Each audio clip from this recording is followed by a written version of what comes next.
జనసేన అధినేత పవన్ కళ్యాణ్ కొన్ని కీలకమైనటువంటి వ్యాఖ్యలు ఏంటంటే media, social media, digital media ఎవరైనా సరే తన జోలికి వస్తే వదిలిపెట్టబోము, దెబ్బకి దెబ్బ కొడతాం అన్నటువంటి హెచ్చరికలు జారీ చేశారు. విశ్లేషకులు వార్తలో మా సహనాన్ని పరీక్షిస్తున్నారు. అలాంటి వాళ్ళకి తగిన సమాధానం చెప్పడానికి సిద్ధంగా ఉన్నాను. నేను అన్నిటికీ తెగించినటువంటి వాడిని, యుద్ధానికి సిద్ధంగా ఉన్నటువంటి వాడిని. ఎవరినైనా సరే బలంగా ఉన్నప్పుడే కొడతాను తప్పించి బలహీనంగా ఉన్నప్పుడు కొట్టను. కావాలంటే రండి పోరాడదాం అంటే చెప్పండి, మీరు ఎట్లా చేస్తారు నేను అట్లాగే చేస్తాను చూపెడతాను అన్నటువంటి హెచ్చరికలు జారీ చేశారు.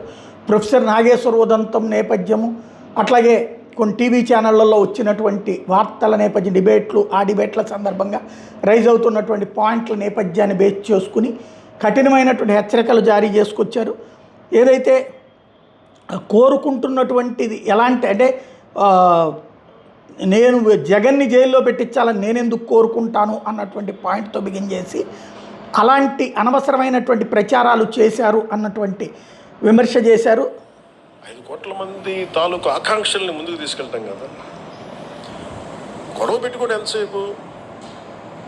నేను మీకు మంగళగిరిలో మా జనసేన వాళ్ళు ఏం చేయరు కదా, మా పిఠాపులు మీరు ఎందుకు చేస్తారని మీరు అంటారు.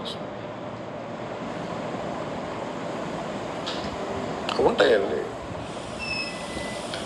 దాని మీద గొడవలు పెట్టేసుకుంటామండి, అది రైట్ కాదు కదా.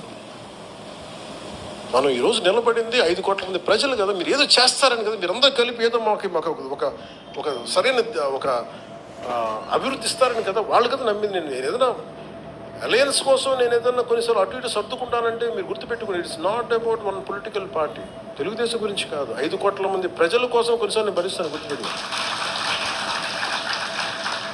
కొన్నిసార్లు ఇబ్బంది, నాకు ఇబ్బంది నేను చెప్పాను కదా మొన్న, నాకు ఇబ్బందిగా ఉంటే కొన్నిసార్లు నేను చెప్పాను, నేను ఇచ్చినప్పుడు మనసా వాచ కర్మ చేస్తాను. నేను ఇందాక మీకు చెప్పినప్పుడు రాజమండ్రి జైల్లో ఉన్నప్పుడు నేను కూడా ఆలోచించుండొచ్చు కదా, నేను కూడా చాలా తెలివిగా ఉండొచ్చు కదా, నేను అలా చేయను. ఇంకా నా మోరల్ ఫ్రేమ్ వర్క్ అది కాదు. నువ్వు చేయి కదా, ఒకళ్ళు చేశారు కదా అని మనం చేస్తే ఇంకా దిగజారుతాను తప్ప. అందుకని నువ్వు యుద్ధం చేయాలనుకున్నా కానీ విభేదించాలనుకున్న చాలా హైయర్ ఫ్రేమ్ వర్క్ ఉండాలి. నేను దానికోసం వెయిట్ చేస్తాను. అది ఏమైపోతుందంటే అది హుందాయిన గొడవ ఇవ్వదు, చాలా చండాలమైన గొడవ ఇస్తుంది. మనల్ని మనం గొడవ ఎప్పుడు పెట్టుకోవాలంటే మనల్ని పెరిగేంత గొడవ ఉండాలి. నువ్వు గొడవ పెట్టుకుంటే ఎలా ఉండాలంటే ఆ గొడవ నేను పెంచాలి, తగ్గించకూడదు. గుర్తుపెట్టు, అందరికి సెన్సిబుల్గా ఉండాలి గొడవ. నీకు నచ్చో నాకు నచ్చే కాదు, ప్రతి ఒక్కరికి అది చాలా పద్ధతిగా ఉంది, కరెక్ట్గా ఉంది. వాళ్ళు మనం మద్దతు తెలపాలి. ఒక వ్యక్తి చేసిన తప్పుని ఆ వ్యవస్థ మీద పెట్టలేము. అది ఒక క్రిటికల్ మాస్కి రీచ్ అయిపోయింది, అప్పుడు చూద్దాం. అలాంటి మీరు చెప్పే కొన్ని ఇబ్బందులు ఇవన్నీ కూడా ఇంకా క్రిటికల్ మాస్కి రీచ్ అవ్వలేదు. అవి రీచ్ అవ్వకూడదని నేను కోరుకుంటున్నాను. క్రిటికల్ మాస్ అని తెలుగులో ఏంటంటే ఒక తారస్థాయి, తారస్థాయి కంటే కూడా ఇంకో మంచి పదం మర్చిపోయాను. అంటే దాన్ని ప్రభావితం ఇంకా తప్పించుకోలేము, ఇంక ఎదిరించక తప్పదు. అట్లా ఆ స్థాయికి లేవు, ఉన్నాయి. దాన్ని కరెక్ట్ చేసుకున్నాం, ఎప్పటికప్పుడు కరెక్ట్ చేసుకోవాలి, తప్పదు. ఇవన్నీ ఉంటాయి. ఎందుకంటే ముందు ఇంకొకళ్ళు అనబోయే ముందు మీ జనసేనలో మీరు ఏకాభిప్రాయంతో ఉన్నారు. ఇంకో పార్టీని అనబోయే ముందు, ఒక అలయన్స్ పార్టీతో మీరు అనబోయే ముందు జనసేనలో ఉన్న నాకు పదవి రాకపోయినా నీకు పదవి వచ్చింది కదా అందుకు నేను సంతోషపడతాను అనుకునే వాళ్ళు మనల్ని ఎంతమంది ఉన్నారు. అవి లేనప్పుడు మనం ఇంకొకరి నుంచి ఏం ఆశిస్తాం? ముందు మన బంగారం మంచిది అయితే, ముందు మనవాడు ఎదిగితే నేను ఎదిగినట్టే అని అనుకున్న సహృదయతం అనుకుంటే అప్పుడు బలం వస్తుంది, మనకి హ్యాండిల్ చేయగలం. కూర్చోం, మనకు అప్పుడు సహృదయం, మనకు అప్పుడు బలం వస్తుంది. అందుకే మీరు దీన్ని దృష్టిలో పెట్టుకోండి. లోకల్ బాడీస్కి ప్రిపేర్ అవ్వండి. ఎక్కడ మనం గెలవగలమో మీరు అన్ని పరీక్ష చూసుకోండి, అన్ని పరిశీలించండి. మన పేరు చెప్పుకొని ఒక పిచ్చి అది చాలా ధైర్యాన్ని ఇచ్చింది. నేను అనుకున్నాను ఎంత చదివినట్టు, ఏం చేసి చదివినట్టు అంటే, నేను ఒక ఎమ్మెల్యే ఉన్నా, ఎంపీ తెలిసినా, నాకు ఒక వార్డు మెంబర్ తెలిసినా తెలియకపోయినా సగటు మనిషి వ్యవస్థలకు నిలబడాలి, వ్యవస్థలకు న్యాయం చేయాలి. ఇలాంటి ఈరోజు చాలా ఏమైపోయింటే సహజంగా మనకు రావాల్సిన హక్కులు ఇచ్చేవాళ్ళు ఎవరు లేరు. మనకి తెచ్చుకోవాలి, ఇవన్నీ సాధించుకోవాలి, పోరాట సాధించుకోవాలి. ఇలాంటి 100 సమస్యలు ఇవన్నీ కూర్చోబెట్టి నన్ను ఆలోచించి ప్రేరణ కలిగించి ఇక్కడ దాకా తీసుకొచ్చింది. నువ్వు ముఖ్యమంత్రి అవ్వలేదు చావు కొట్టేసరి ఈ మధ్యన. అసలు మన సామాజిక పరిస్థితులు ఎలా ఉంటాయి చెప్పండి.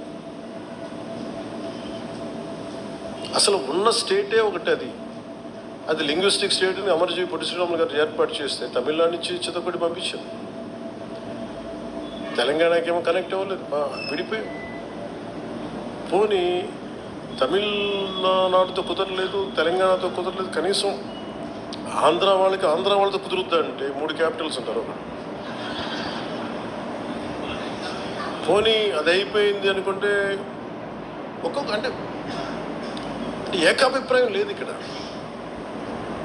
మరి ఇలాంటి పరిస్థితుల్లో నేను నా గురించి ఆలోచించుకుని నాకు అసలు నిజంగా నాకు సూపర్ స్టార్టమ్ నాకు ఈ రోజుకి నేను కూర్చోబెట్టి సినిమాలకు వెళ్ళిపోతే మళ్ళీ నాకు ఓజీలా కష్టపడి ఓజీలాంటి సినిమాలు చేసుకోవాలి. బట్ నాకు ఇష్టం సినిమాల కంటే కూడా జనంతో ఇక్కడ. మరి ఇలాంటి వైరుధ్యమైన వాతావరణంలో ఎదిగి ఇక్కడ దాకా రావటమే ఒక కొండరాయిని బద్దలు కొట్టుకొని ఒక మొక్క పెరిగితే ఎలా పెరుగు అంత కష్టం వచ్చింది. అంటే మనకి గుదిబండ్లు పెట్టేశారు, గుదిబండ్లు పెట్టుకుని ఇంత వచ్చింది మొక్క. అంత కష్టం ఆంధ్రప్రదేశ్ పాలిటిక్స్.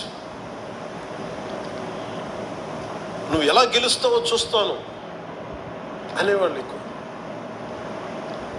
నువ్వు గెలవకుండా చూసుకునే బాధ్యత నాది.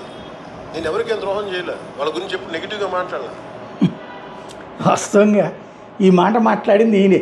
నువ్వు ఎట్ట గెలుస్తావో చూస్తాను, 2014 నువ్వు గెలవడం, నిన్ను గెలవనివ్వను అని జగన్ని శపించింది కానీ, 2019లో నువ్వు జగన్ సీఎం కాడు అని చెప్పింది కానీ, 2024లో దించానని చెప్పేది కానీ, ఇప్పుడు మాట్లాడేది కానీ పవన్ కళ్యాణ్.